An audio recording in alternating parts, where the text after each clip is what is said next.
Preliminary reports tell us an EF-1 tornado did touch down in Ada this morning. Thanks so much for joining us tonight at 6. I'm Naomi Kitt. You can see some of that damage with our drone here. Just devastating for that community. 2 News Oklahoma's Steph Manchin spent the day there surveying that damage and talking with community members. She takes us to the southern part of the state where the Oklahoma Standard quickly went into effect after the loud and destructive start to the day. The community of Ada is coming together after a severe storm left damage scattered all across their community. I'm 2 News Oklahoma's Steph Manchin. Neighbors are pouring out in troves, even if they didn't sustain damage themselves, to help their neighbors who did.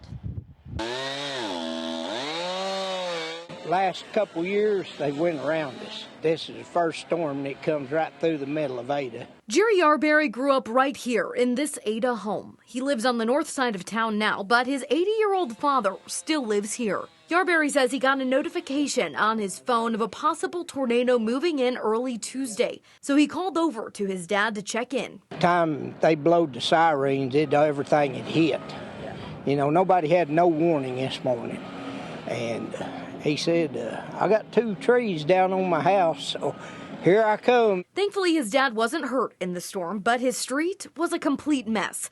Yarberry tells me Oklahomans from across the state made the trip down to lend a hand. This one group of guys, we've known them for a while.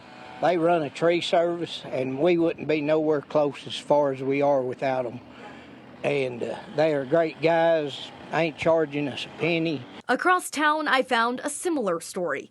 Oklahomans showing the good in people in the darkest of times. Well, I was off work today, so I decided to come out and help. Solomon Slay grew up in Ada. While his home was spared from the damage, he wanted to make sure his neighbors, who weren't so lucky, had all of the support that they needed. Just whenever I needed help, I have had people help me.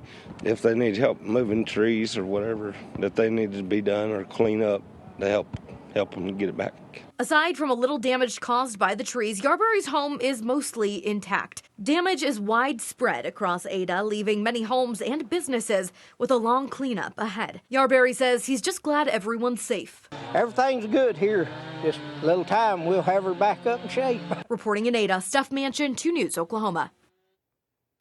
Just about 10 miles outside of town, the storm took out the Union Valley Volunteer Fire Department. We're told thankfully no one was inside at the time, but every single one of their trucks has damage, and workers expect a lot of the gear will need to be replaced too.